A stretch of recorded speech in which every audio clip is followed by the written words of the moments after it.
Welcome to the Next Pivot Point podcast. This season, I'm focused on sharing stories and ideas from experts on diversity and inclusion.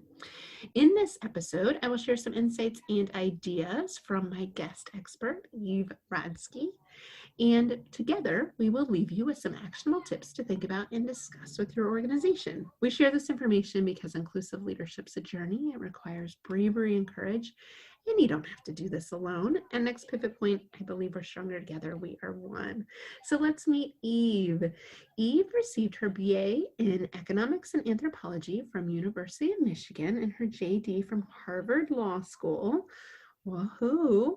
And after working in foundation management at JP Morgan, she founded the Philanthropy Advisory Group to advise high net worth families and charitable foundations on best practices for harmonious operations, governance, and disposition of funds.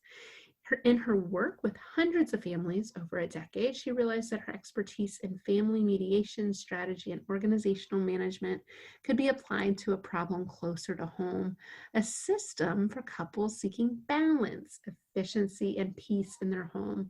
Rodsky was born and raised by a single mom in New York City and now lives in Los Angeles with her husband and 3 children. Welcome, Eve. So excited to have you. Thank you, Julie. I love your work, so I'm really happy to be here. I love your work too. What a rich background you have. And I can identify being raised by a single mother myself, and now having multiple children and a husband in a framework that I didn't grow up in myself, knowing how to navigate work and life. I just saw my mom do it all. I can only imagine how that background and experience brings you your full human self into the work that you do. So tell us, how did you get into this? Like, we know your professional experience, but like, how did you find a purpose in work around work-life integration and helping couples and challenges with work and life, and how that infamous question, how to balance it all? Yeah, I think, well, right, we can, I think, throw that question out, which is good. Burn the word balance, or at least shame that comes with that. Right. But it's interesting for me because this was not my life's goal to work on work-life integration. It wasn't my life's goal to talk about the mental load, because I actually thought that I had it figured out, Julie, right? I had, I had a husband that was super fair before kids. I use my voice. As you said so beautifully, I'm a Harvard trained lawyer and mediator. So I'm trained to use my voice. I had all that privilege. I'm the product of a single mother, so I vowed that I would never do it all, because I watched how much she struggled trying to do that. I had all the privilege, and then I still end up in a place where my life was crashing down around me. And I talk about that in Fair Play. 8 years ago, over a text Seth sent me that said, "I'm surprised you didn't get blueberries." That text had me crying on the side of the road, and thinking to myself, well, what I guess I was really thinking, right, Julie, was like, how cliche that my marriage is ending over who's fulfilling whose smoothie needs, right? But really the issue was, how did this happen to me, where I was in a place where I didn't have your marriage combo I thought I would have. So that to me was a question I was asking for myself, not for anybody else. And that led me on a quest, really an 8-year quest, to understand why I was the default for every single household and childcare task. I call it the she fault, because this is a hetero cisgender issue. These patterns do play out in same-sex couples, but a lot of this heteronormative behaviors and expectations, they need to be unpacked. Yeah. I do that. Yeah, no, I understand. A text about blueberries, it's like the little thing that just added to the pile of everything. Like, really? Yeah, well, that day, if you can picture the scene, right? I had the breast pump and the diaper bag in the passenger seat of the car. I had opted out of the traditional workforce, Julie, and I put that now in quotes, because now I know subsequently that I was pushed out, right? But then I thought, well, it's great. I get more flexibility if I can start my own firm and leave the corporate workforce. So I had a client contract in my lap. I was racing to get my older son, Zach, at his toddler transition program. I just had my son, Ben. I had a pin that was stabbing me in the vagina every time I would hit the brakes because I was marking up the contract on my lap in the car. That type of overwhelm, I think a lot of women can especially relate to now with what's happening. But this is not a new problem, right? I think the invisible is now just literally visible on Zoom because for the first time in our lives, our work and our family life and our schools and our religious institutions are under one roof. That's never happened in the Industrial Revolution. So I think it's definitely shining a light on these issues, but they've been here, as you said, for many years. Yeah, it is interesting where we're at in 2020. And I love that we threw out work-life balance because that obviously suggests that it's in constant harmony, which we know it's more like a seesaw, goes back and forth, and thus the words integration or management are much more fair to describe that. And also when you think about like the idea of work and life, some scholars really point out that your work is included in your life, right? So it looks more like it's not even a Venn diagram. It's like work should be a little circle in your big life circle, right? And so the idea that we pull work out as something so special compared to life, it's always been a strange dichotomy. I never thought framework.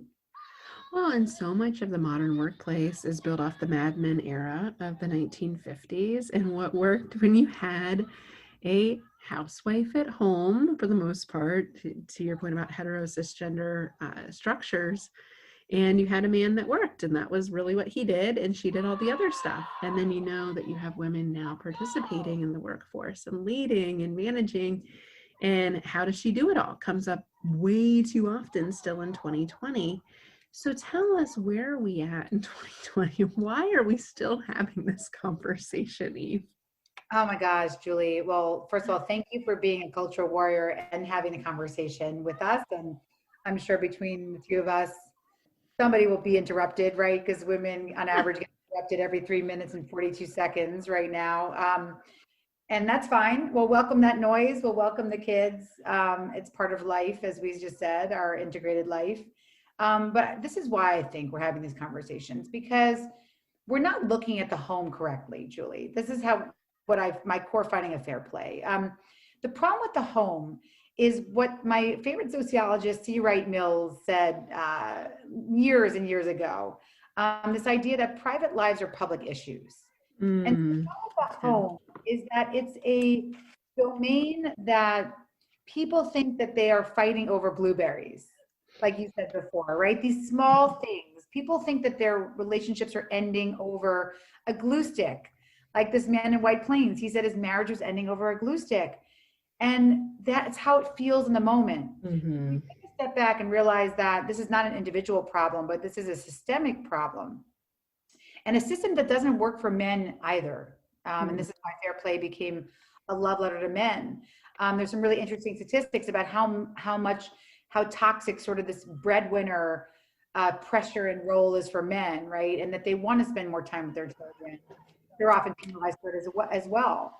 This comes down to this idea of how we view the ideal worker, but especially why we're talking about this for women. Why do we still talk about invisible work, which has been, that term was coined in 1986, a long time ago, or even Virginia Woolf, who said a woman couldn't be Shakespeare because, I'm summarizing here, but, because she didn't have an unencumbered mind. So these conversations have been going on for 100 years. But what I noticed that was different is that if you can step out of the home and realize this is not about blueberries or glue sticks, it's about how we view and value time. Everything changes.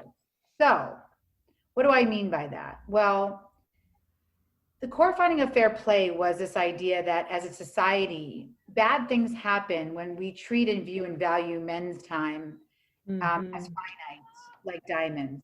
Yeah. Value and treat women's time as infinite, like sand. Because we know in the workplace that leads to a lot of pay equity issues, right? So if you're a woman of color, 50 cents on the dollar. If you're a white woman, it's more like 80 cents on the dollar to every white non-Hispanic man. But it was the home, Julie, and this is why I ultimately decided to talk to women. It was the home where I was seeing what I call the most toxic time messages from women. They didn't value their own time. Because when I would ask questions to so many beautiful, powerful women, things like, why are you the one taking the call from the school? Why? Tell me about that, right? And so I would hear a couple answers. One was, well, my husband makes more money than me. He holds the health insurance. I have more flexibility. But we only enter that flexibility because we're opting out of traditional corporate workplaces like I did, because we feel like we have to have it all. It becomes a terrible cycle. It also implies that because I chose philanthropy, Julie, that I'm now relegated to the invisible domestic work forever because my husband chose private equity, right? I would argue my work is more valuable. Right. And this my time is money argument is never going to work for women. So let's throw that out. But then what about the argument, well, I'm a better multitasker, right? My superpower is multitasking. My partner is better at focusing on one task at a time. So for that message, I had to unpack it with a top neuroscientist in this country who said to me, when I asked him, are women better multitaskers? He said, well, Eve, imagine we men can convince you women that you're better at wiping asses and doing dishes. How great for my career and sanity and triathlon. I want to golf or whatever, so that hit me hard, because I think as a single parent, a single child of a single mother, like you said, this idea I can do it all, I don't need you, the multitasking being a superpower, felt like a badge of honor to me, as opposed to a toxic time message, as now we reframe it in fair play. And then the other most popular message from women was this idea, well, in the time it takes me to tell him or her, they, what to do, I might as well do it myself. Yeah. And that one, I went to Dan Ariely, who's a good friend and top behavioral economist. And I said, is that a good argument for women? And he said, it's a terrible argument. Of course you want to teach somebody how to wipe the asses or do the dishes, because it's at the expense of your finite time. Yeah. But I think that's why we're having these conversations, because it takes an entire generation of women to reframe how we've been taught to view our own time. Our time is not infinite. We only get 24 hours in a day, and time is time. It is not money. And unfortunately, that's an entire movement. That's an entire shift to value. Yeah. And it took me a really long time to start really actually internalizing that my time was as valuable as Seth's time. Yep. Yeah. Oh, so well said on so many levels. It is a perception of time. At the core of the excuses of the things we tell ourselves to justify the decisions we make and the emotions around it from all genders. It's fascinating to think how that's really at the core of the issue, the perception of time and the value that we put on women's work versus men's work. It's interesting. I have my own business and my husband's a stay-at-home dad. And the questions we get, right? I mean, you can just imagine still in 2020, the questions we get around, well, what does he really do? Or what did he do before? Like, there's something wrong with him. And I would say the societal pressure, the systemic issues you're talking about, even though I have his name as the emergency contact, even though he is the one that should be working with the school, they still default to me. I still get the emails from the moms, from the teacher. And I'm like, why? Like, this is not the way we've set it up. And I actually called schools and I asked them, why do you call the mothers? And a lot of the answers were these veiled toxic time messages of, well, we don't want to bother the man, right? It was the same kind of guarding of men's time. Her name is there first. And, if we don't reach her, it's okay. We'll just keep calling her 100 times and not go to the next name on the list, right? It was this idea of, like I said, it was almost like there's a barrier up. And to penetrate that barrier, to bother a man is still considered subversive in the 21st century. When I went to Davos, I got to ask, world leaders said, well, what changes can we make today? And I said, well, I call on all of you men who are the CEOs of your companies to be the first on your call list from your school and to pick up those phone calls in board meetings, in meetings with your employees, model this behavior that you are an integrated human being with caregiving responsibilities. That is Mm-hmm. the most powerful thing we can do right now. Model it from the top. Yeah. Absolutely. Reminds me of Melinda Gates in her book, Moment of Lift, talks about how Yes, Bill Gates picks up the kids from school and how all the other dads are like, oh, wow, if Bill Gates can pick up his kid, I probably need to step up my game. absolutely. Positive peer Model. pressure. Because I think it's demasculating. A lot of times for my husband, when he compares notes, he'll go golfing occasionally with his friends. And if they get paired up with somebody, it's always the question about, well, what do you do? And he'll usually start with, my wife and I have a business around diversity and inclusion. And then they kind of go a bit deeper. And then he feels like shame, he feels this like defensiveness or shame in that conversation. Well, it's really, it's her business, but I support the family part of it to make it happen. And they kind of give him this oddball look. And it just seems so unfortunate to me that it has to be like that still, that people don't more openly embrace it. But I think it's because of what you're saying. It hasn't been modeled for them. They probably did not experience that from their parents, right? And we Yep. just know what we've experienced ourselves. And so we find it strange to have these new frameworks, these new lenses to look on family structures that should be more inclusive. Now, but we're still evolving our perceptions with what's happening in real life. In a way, it does get back to the value of care, because so many stay-at-home mothers, they would tell me that that's the number one question that they get. What did you use to do? Yeah. Trying to figure out who you are, right? That it's not enough that you're a caregiver right now, right? So that pressure is happens to men, women, anybody in a same-sex relationship in a lot of ways. Mm-hmm. Like I have so many gay couples who tell me that weird people ask them, not weird, but like, annoying people ask them, like, who's the man and who's the woman in the relationship? Right. And they're like, how about you learn from us? Where there's actually no gendered framework to start from about who has to be the quote unquote mother to these children. So, it's instead of looking at other examples, right, of maybe non-binary couples or same-sex couples for modeling, we're trying to fit everybody into this stupid heteronormative box. And so that also happens to your husband.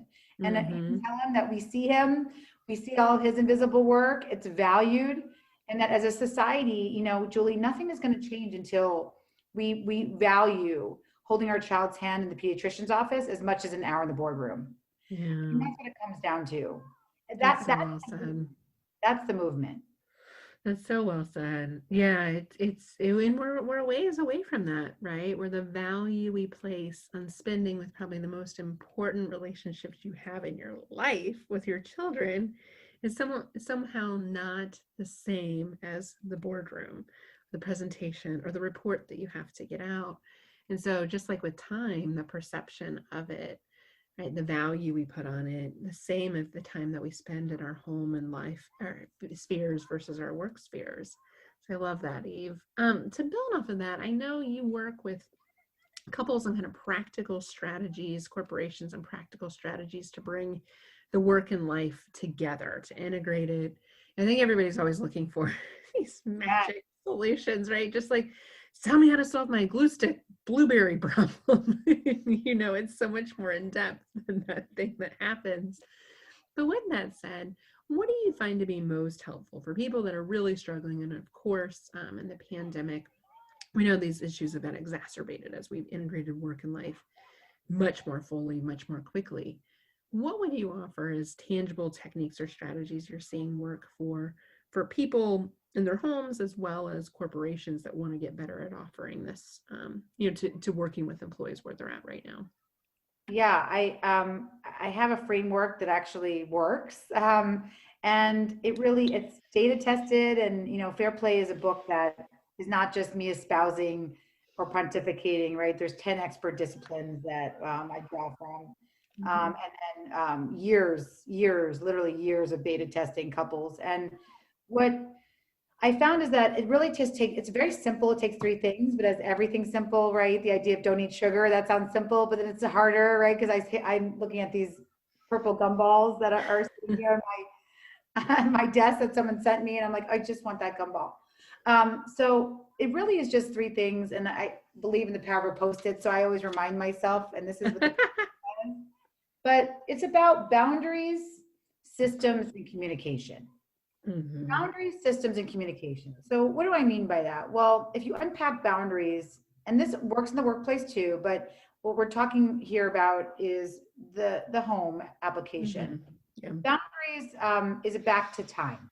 It's this idea of reframing time so that you recognize internally that you just have 24 hours in a day and that you can start guarding your time like diamonds. And what I mean by that is too many women, all walks of life, when I ask them, do they believe they have a permission to be unavailable?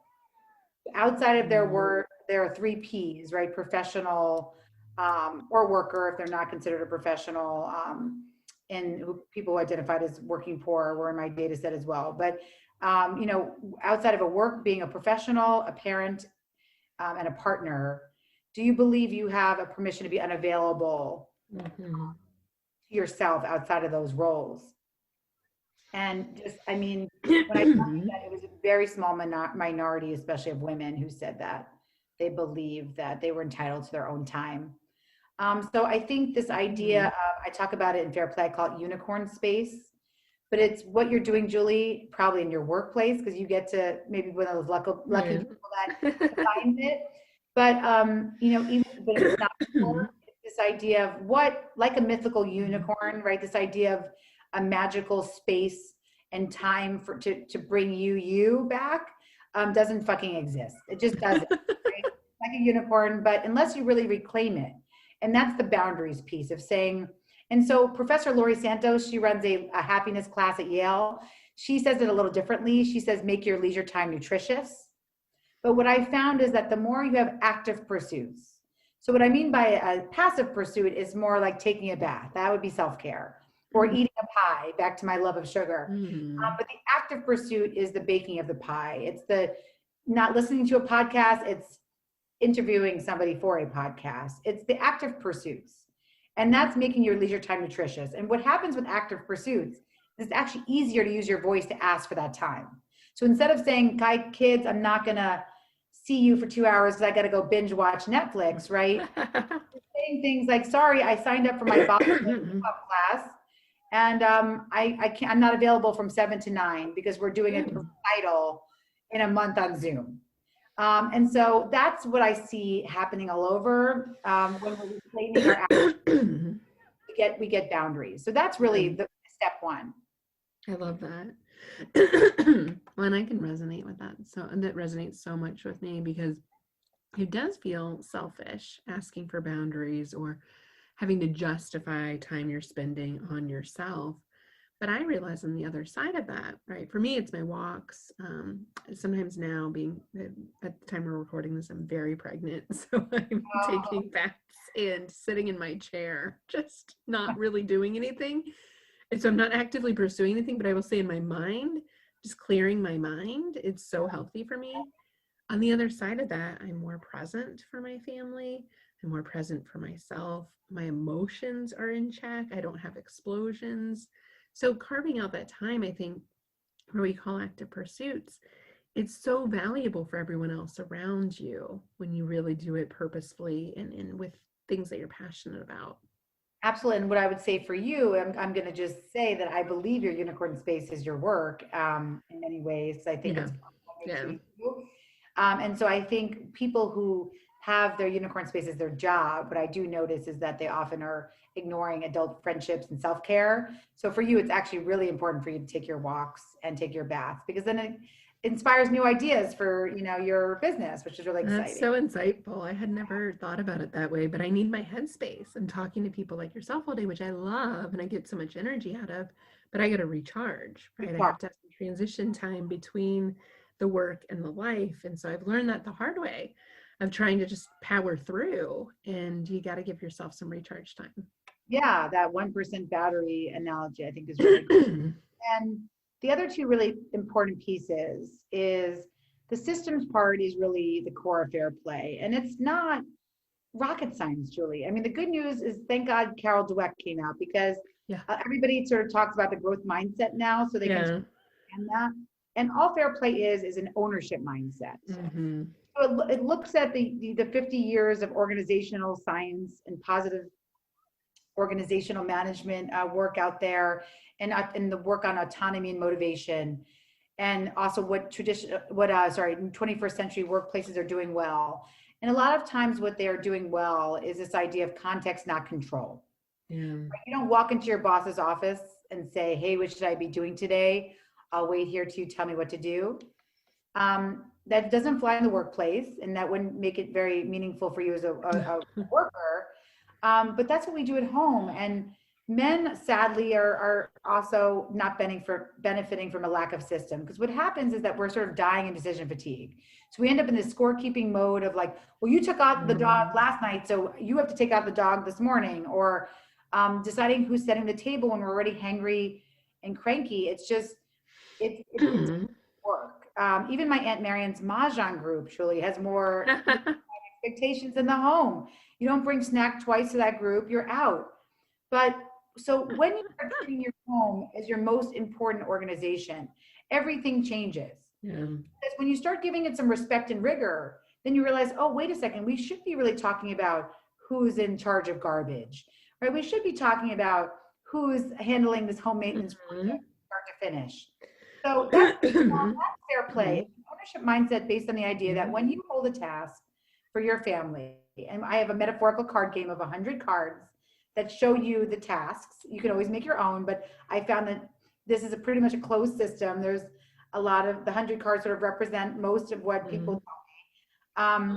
You're holding a card, you're holding it with what I call full conception, planning, and execution. So that the cognitive labor, the mental load, what a lot of women are saying is the worst thing that they hate about home life, goes away. And the number one thing men said they hated about home life to me was that they could never get anything right. That they feel nagged. So that is eliminated when you can adopt an ownership mindset. Oh, I love that. I love that. It's like divide and conquer. Take the 100 cards and get them as evenly split as you can. Or what works for you. I mean, that could be. It's funny. I often share that as a strategy when I'm talking about work-life integration. It's like, hey, in my house, it's kind of like 70-30. I only do about 30% of the stuff in the house, but I also do a lot of the, work and that piece of it that my husband does not do. And by the way, that's a really good split. Like, that's the thing. So in a situation where there's a primary breadwinner, how could I say that your household should be 50-50?